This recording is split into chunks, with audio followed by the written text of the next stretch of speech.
Quem nunca duvidou da própria capacidade que atire a primeira pedra? Seja na faculdade, na escola ou no trabalho, cada um de nós, eventualmente, se sente um impostor. Hoje vamos falar sobre a síndrome do impostor, suas causas e como se lidar com isso. Salve, salve! Eu sou o Fábio Chan. E eu sou o Guilherme Afonso. Afonsinho, pra começar, eu acho que é importante a gente falar que síndrome do impostor é um CID? É um diagnóstico? É realmente um transtorno? Não é. Quando a gente fala de síndrome, a gente está falando que é uma apresentação de um conjunto de sinais e sintomas observáveis que ali um médico, psicólogo, psiquiatra vai usar para tentar diagnosticar a pessoa e, portanto, tratar ela da melhor forma possível. No nosso caso, hoje, como a gente vai falar da síndrome do impostor, na realidade ela não se estrutura como um diagnóstico formal, assim como a síndrome do ninho vazio. A síndrome de burnout também, né, Afonso? Durante muito tempo também era um termo médio, e aí depois que ela vai entrar como realmente classificado como um transtorno, né? Acho que é isso que você está falando aqui de algumas coisas que são fenômenos que as pessoas observam, tentam aqui classificar eles para melhor estudar e comunicar, mas não são um transtorno formal, vamos assim dizer. Perfeito, exatamente. E por que a gente está falando sobre isso, né, Afonso? Porque isso aqui acomete todo mundo, né? Eu, você, querendo ou não, 9 anos, Afonso. São 9 anos que eu tô tentando aqui, pisar na internet, Afonso. Porque muitas vezes vinha o quê? Vinha aqui um auto-boicote. Sim.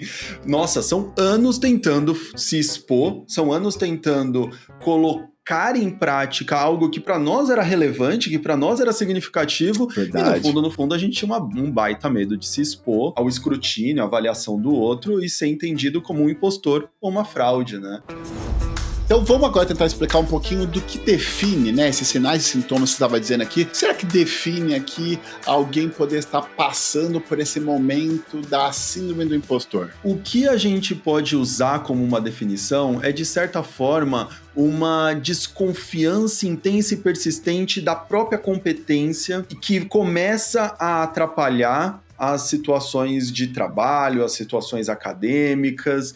Geralmente essa pessoa faz uma atribuição de resultado, fatores externos, a sorte, receber algum tipo de ajuda, alguém pegar leve com ela, e no final das contas você percebe pessoas que vão estar sempre num estado de constante tensão, porque elas sempre estão a um passo de serem descobertas como grandes impostoras e fraudes, ou pessoas que desistem de oportunidades de maneira sistemática. Perde-se oportunidade atrás de oportunidade porque não se sente bom o suficiente. Vamos então falar agora quais são os principais 5 problemas, características de quem está passando por essa síndrome. O primeiro efeito sobre o qual uma pessoa que está vivenciando a síndrome do impostor pode sentir é uma insegurança profunda. É normal todo mundo se sentir inseguro em situações de avaliação, em situações em que está exposto, e é importante que a gente tenha essa consciência também. Não é porque você se sente inseguro que você está com a síndrome do impostor. Entretanto, quando a intensidade dessa insegurança, a frequência dessa insegurança e os prejuízos que essa insegurança te traz começam a ficar muito elevados, nós observamos que tem um problema. E falando desse problema, uma característica que normalmente a gente consegue identificar é a autossabotagem. Então olha só, a pessoa tem essa alta insegurança aqui, qual a estratégia que ela começa a fazer para dar conta disso? Ela começa a evitar prazos, ela começa a fazer adiamento das coisas que ela tem que enfrentar, que ela tem que lidar, seja um projeto no trabalho, fazer uma conversa difícil, ela começa a fazer essas evitações e isso vai comprometendo efetivamente até o resultado dela, as possibilidades de vida que ela tem, e esse aqui é o grande perigo, é esse jeito rígido aqui de lidar com a insegurança. Um outro efeito que uma pessoa que vive sob a síndrome do impostor pode sentir é o medo de ser exposto, né? Obviamente isso já está no nome. A gente tem medo de ser exposto como um impostor, como uma fraude. De alguma maneira, ser avaliado pelas pessoas à nossa volta como alguém que não merece estar no lugar que ocupa ou fazer a atividade que realiza. Isso normalmente faz as pessoas permanecerem em constante tensão. E aí, para lidar com isso, ela começa a fazer uma estratégia do quê? isolamento social, isolamento das suas áreas de vida, como até da profissão aqui, para ela não ser descoberta, essa fraude que ela começa então a se distanciar das pessoas, distanciar de oportunidades de trabalho, de enfrentamentos que estão ali, se isolando e permanecendo muitas vezes presa dentro desses próprios pensamentos, não tendo nem chance de conversar com alguém a respeito disso.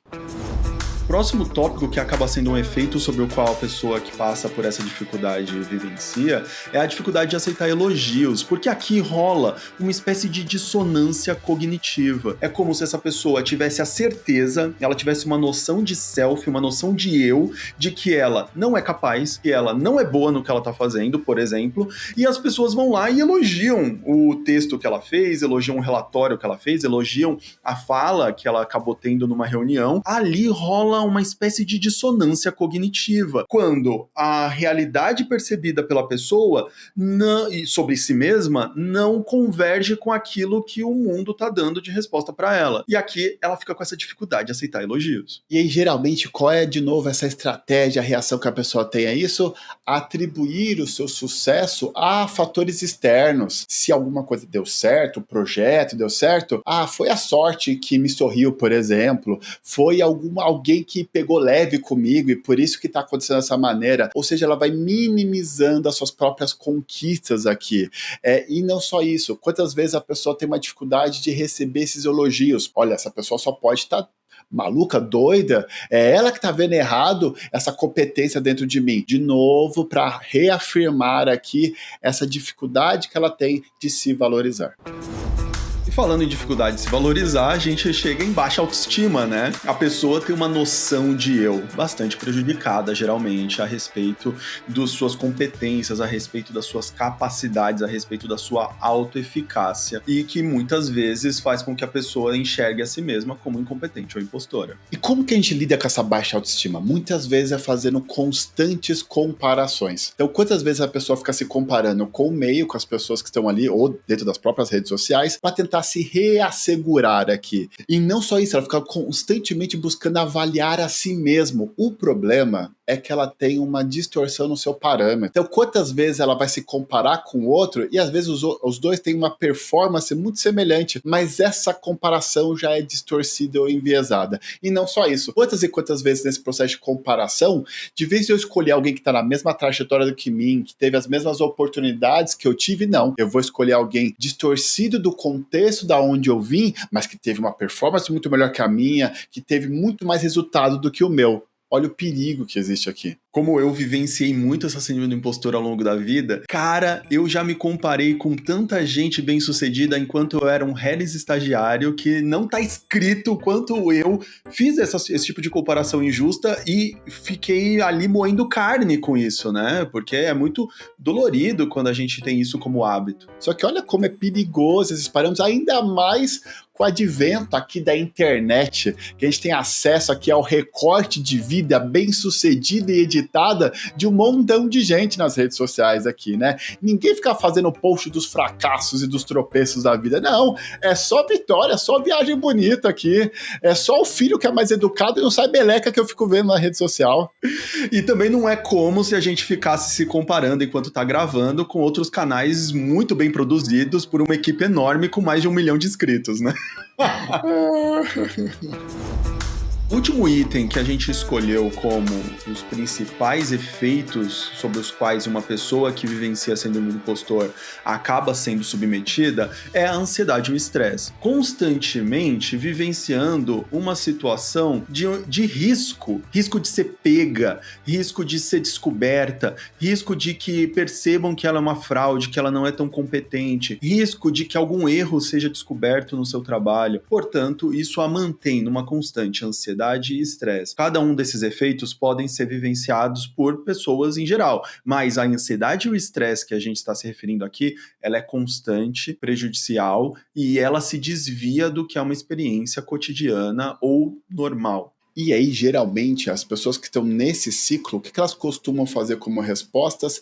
Elas aumentam essa autoexpectativa, o que a gente vai chamar de perfeccionismo. Então, a pessoa aqui, ela tem um parâmetro para avaliar assim muito alto, nível de exigência que vai fazer ela se comprometer muito mais, gastar muito mais horas se dedicando àquilo, com medo de ser pego como uma fraude, como não dá certo, de ser então realmente incompetente. Quantas vezes ela gasta muito tempo e energia fazendo isso, se estressando nesse processo, dando mais importância do que realmente aquilo tem, para hipercompensar esse estresse, essa ansiedade, se aumenta aqui essa alta expectativa, gerando esse perfeccionismo. A maior parte das estratégias, elas vão se configurar nesses dois grupos mesmo, né? Estratégias de hipercompensação, como algumas que o Fábio trouxe aqui, como o perfeccionismo, e estratégias de resignação, como a autossabotagem, o isolamento social, que são estratégias onde, para que eu nem corro o risco de ser pego como uma fraude ou um impostor, eu prefiro nem tentar. E sabe o que não precisa de nem muita expectativa e de nem muito esforço? É um like seu, né? É uma clicadinha aí no botão, porque aí a gente sabe que esse conteúdo está sendo relevante, que realmente está sendo importante para você. Custa pouco e nem tem que ter altas expectativas sobre isso. E olha só como,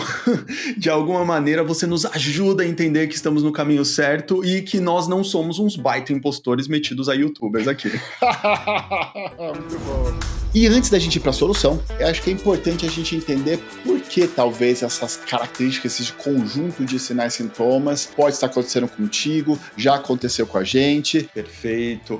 Uma das primeiras causas que é bastante comum, e inclusive eu me identifico com ela, é a falta de consistência daquelas figuras de cuidado na infância, que geralmente são os pais, mas quem foi criado por avó é avó, quem foi criado por tio é tio. É a falta de consistência dessas figuras em reconhecer a nossa competência e resultado. Sabe aquelas famosas frases, você não fez mais que obrigação, você tirou 9 na prova? Isso não é bom, você devia ter tirado 10. Essa forma de abordar o resultado das crianças vai trazendo uma noção de que ela nunca é boa o suficiente, ela nunca consegue alcançar algum grau satisfatório de resultado e competência a ponto de ser reconhecida por isso. E até mesmo naquelas famílias que reconhecem, pode ser um problema elas não reconhecerem com consistência. Então tem essa questão do relacionamento dos pais com os filhos, essas figuras de cuidado, e tem um outro ponto que também é essencial, que é a influência da cultura, né, Fábio? Exato, Afonso. E olha só, se no primeiro você passou ileso, no segundo você não passa. Porque a influência da cultura, eu, você e todo mundo pega. Quer ver? Vamos ver se você não é pego, talvez, por 5 coisas aqui que eu vou falar, que geralmente a gente se sente mal pra caramba quando a gente começa a perceber aí. Primeiro, você não faz as viagens que os outros fazem. Segundo, você não tem a mesma formação acadêmica e nem fala todas as línguas que os outros falam. Terceiro, você não tem o trabalho que é invejado, o salário ou a renda que os outros têm. Você não tem o relacionamento romântico, bem-sucedido, que fica esfregando na cara de todo mundo aí de como vocês são felizes e românticos. Também não tem os pets e os cachorrinhos que os outros têm e também ficam esfregando na sua cara aquela fofura todas eles. O Afonso é pai de pet recente, é por isso que ele tá destacando esse ponto. E agora, para o final, vamos falar então sobre possíveis soluções. Afinal de contas, tá bom, a gente falou dos problemas, falou da origem, mas como soluciona isso daqui? E a primeira que a gente pode falar, que lembre-se, é foco no processo, não no resultado, é aprender a lidar com o fracasso e se humanizar. Em que sentido eu estou dizendo isso? O fato de que é vendido para nós, como foi dito anteriormente, uma espécie de vida editada onde existem super-humanos que nunca erram. Existem super-humanos que nunca faliram uma empresa, que nunca tiraram uma nota ruim numa prova, que nunca fracassaram num processo seletivo. E, pelo amor de Deus, isso não é real. Aprender com os nossos fracassos, no primeira instância, é aceitar que fracassos ocorrem, são humanos, que inclusive erros e fracassos são muito mais pedagógicos do que acertos. A gente aprende muito com isso se a gente estiver aberto. Ser tocado por essas situações de falha e erro e tirar dali alguma experiência. Se humanizar é desenvolver uma espécie de autocompaixão por você mesmo e esse caráter humano e falho que compartilha com todos. Outro conceito que ajuda a gente a entender aqui, a lidar com a síndrome, é a questão da gente não se ver como um eu conceito rígido e restrito sobre nós. Nós vamos gerando ao longo da vida uma autoimagem, um autoconceito que a gente vai formando a respeito de si. E qual que é o perigo? O perigo é quando a gente tem esse autoconceito rígido e fixo, como se aquilo que eu fiz em algum momento, eu sou aquilo para a vida toda. Ou seja, se um dia eu fui traído, eu não sou desvalorizado para a vida inteira. Se um dia eu fracassei, eu serei um fracassado a vida inteira. Olha o problema disso. A gente já falou, inclusive, disso num outro vídeo, que é a armadilha do self. A gente tem que ter uma visão de um self mais contextual, ou seja, a gente é alguma coisa dentro da situação, dentro daquelas circunstâncias, dentro do contexto. Eu fracassei, mas foi naquele contexto, com aquelas circunstâncias. Alguém até pode ter me rejeitado e não é por isso que eu não mereço aqui amor aqui. Olha como essas experiências e vivências não precisam guiar todo o meu futuro, porque não precisam restringir esse conceito que eu tenho a respeito de mim. Outra estratégia que pode ser bastante interessante é você aprender a falar sobre isso. De certa forma, eu e o Fábio estamos dando um exemplo aqui para vocês hoje durante o próprio vídeo. Isso primeiro, normaliza. O grande núcleo do medo do impostor é ser descoberto. Agora imagina se você faz uma exposição controlada e escolhida. Então, uma técnica que ajuda muito pessoas que têm medo de falar em público é, no começo de uma fala em público, dizer: gente, estou bastante nervoso, me dá um medo danado falar aqui diante de tantas pessoas, mas eu vou tentar dar o meu melhor. Na hora que você faz isso, você para de ficar com medo de verem sua mão tremendo, por exemplo, enquanto segura o microfone. E aqui funciona o mesmo processo. Na hora que você revela que está se sentindo inseguro e tem receio de não ser bom o suficiente, de não entregar um trabalho bom o suficiente, ou de que isso é algo que te incomoda e passa pela sua cabeça, no mesmo momento, aquilo arrefece. Guilherme, então você está me dizendo que eu devo ficar pegando os meus maiores medos e revelando à torta direita? Obviamente que não, mas isso pode ser usado em alguns contextos. Numa reunião de feedback com o chefe, antes de uma apresentação ou de uma entrega importante, ou se você se perceber patinando por causa da autossabotagem e do perfeccionismo, conversa com alguém, quem está envolvido nessa situação que pode de alguma maneira te acolher, te dar um parâmetro melhor. A gente precisa da vulnerabilidade para se conectar com a vida e com o outro, e a partir disso ter parâmetros reais de como as coisas funcionam. A gente sempre fala, né, Afonso, que a vergonha, quanto menos se fala sobre ela, mais controle ela tem sobre você. A partir do momento que você fale sobre isso, por exemplo, ela tem menos domínio e controle sobre você. E chegando agora aqui no final, sabe o que a gente comentou? Que às vezes a gente vai avaliando a gente aqui, se comparando com outros, enfim, bababá, e a gente vai se menosprezando nesse processo aqui. Sabe uma métrica que a gente tem para saber se tá valendo a pena aqui fazer esse trabalho? É a sua curtida? É o seu compartilhamento? É se você dá um comentáriozinho aqui, a gente vai e comenta e responde todo mundo aqui. Então vai lá, ajuda aqui a gente ter um parâmetro aqui mais coerente com a realidade.